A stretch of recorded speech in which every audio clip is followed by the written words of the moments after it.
Il y a 7 points pour savoir aimer. Ces points à retenir pour savoir aimer sont liés à quelques règles qui rendent nos attentes plus réalistes et nos actes plus engagés. Aimer est un véritable art et tout art exige du temps et du travail. Savoir aimer est un véritable art qui exige un travail sur soi, de l'expérience et de la bonne volonté. Car parfois, même s'il y a de l'amour, la qualité de ce dernier n'est pas toujours la même.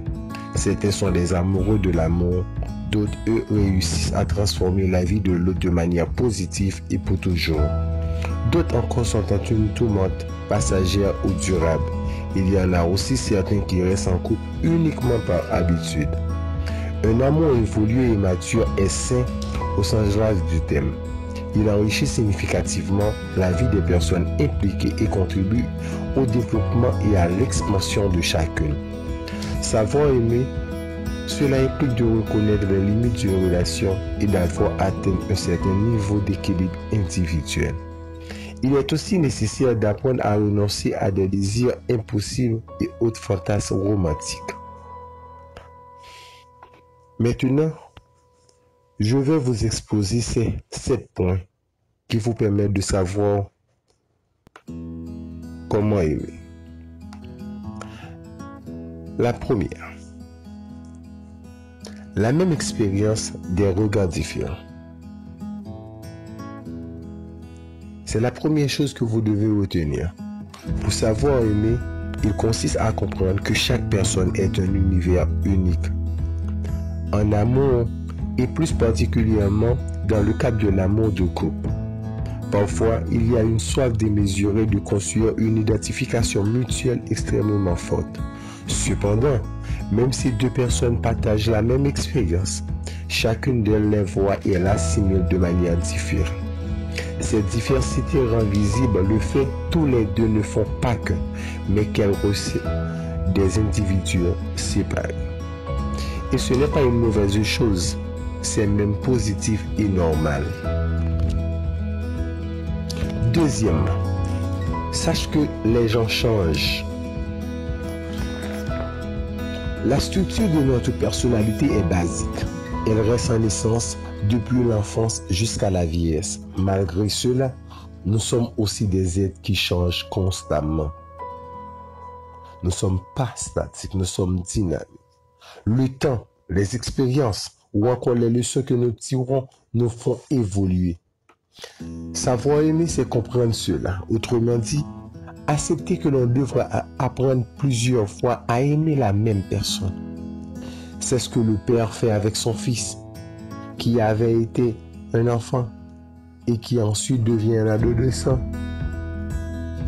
Au sein des couples, l'être idéalisé devient une personne réelle et il est nécessaire de tomber amoureux une nouvelle fois. C'est comme ça que ça marche. Troisièmement, prends soin de soi. C'est une manière de penser aux autres. Le premier amour qui doit être renforcé est celui que l'on porte à soi-même. Pour savoir aimer les autres, il est d'abord nécessaire de relativement en paix et en harmonie avec soi. D'être conscient de qui nous sommes, de ce que nous aimons et de ce que nous méritons. Tout ce que nous faisons pour nous, nous le faisons aussi pour les autres. Si nous sommes en paix avec nous-mêmes, nous pourrons apporter la paix aux autres. Si nous sentons bien avec nous-mêmes, nous pouvons accepter plus facilement les autres. Et si nous prenons soin de nous, nous prenons soin des liens que nous avons avec les autres. Quatrième chose à savoir, la protection de l'intimité. Actuellement, il y a un désir collectif d'exposition. Beaucoup de personnes veulent montrer leur vie personnelle à un grand public et ont le sentiment qu'un tel comportement est valide. Il y a aussi une trop grande hâte, surtout dans le cas des relations de couple, au moment de devenir intime avec l'autre. Ces aspects très privés ou vulnérables de notre vie devraient être davantage protégés. Savoir aimer, c'est aussi faire preuve d'un peu de patience. Donner du temps au temps pour que les liens deviennent plus étroits et que le champ de l'intimité s'élargisse. Cinquième chose, chacun a ses propres batailles. On dit que chaque personne porte sa croix. Même si cela peut être une manière un peu dramatique de voir les choses, ce qui est certain, c'est qu'en essence, c'est vrai. Nous ne pouvons jamais comprendre toutes les luttes qu'une personne livre au quotidien.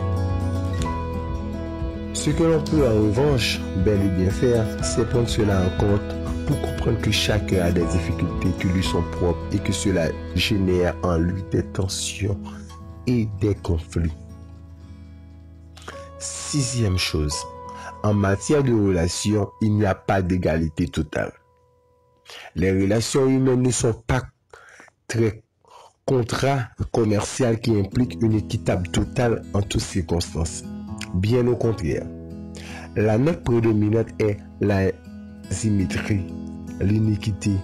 La correspondance totale ne sera jamais atteinte. Il y a des moments où l'un donne plus que de l'autre. Et ensuite, c'est le contraire qui arrive. Ainsi, nous ne pouvons pas compter les points et exiger de l'autre qui nous rendent dans la même mesure lorsque nous lui donnons quelque chose. Savoir aimer, c'est donner le meilleur et accepter ce que l'autre peut et veut donner. Septième, pour finir, il est nécessaire d'apprendre à dire adieu. Toute relation d'amour finit par se terminer à un moment ou à un autre. La présence d'autres personnes dans notre vie est toujours transitoire. Tôt ou tard, et pour des raisons diverses, il y aura un moment où nous ne pourrons plus compter sur les compagnies. D'où le fait qu'il soit important d'apprendre à dire adieu à ceux que l'on a aimés. La douleur que cela implique ne se résout pas en évitant les liens d'amour, ni en essayant de les maintenir en vie au-delà du raisonnable. Perdre ce que l'on aime est une réalité à laquelle personne n'échappe et qu'il est important d'apprendre à accepter. J'espère que ces points sur savoir comment aimer à retenir sont des règles ou des guides, mais pas des normes. Il suffit d'essayer de les suivre, mais si nous n'y arrivons pas complètement, aimer c'est ça. Travailler à être des personnes meilleures et rendre meilleures les personnes qui nous entourent. Merci.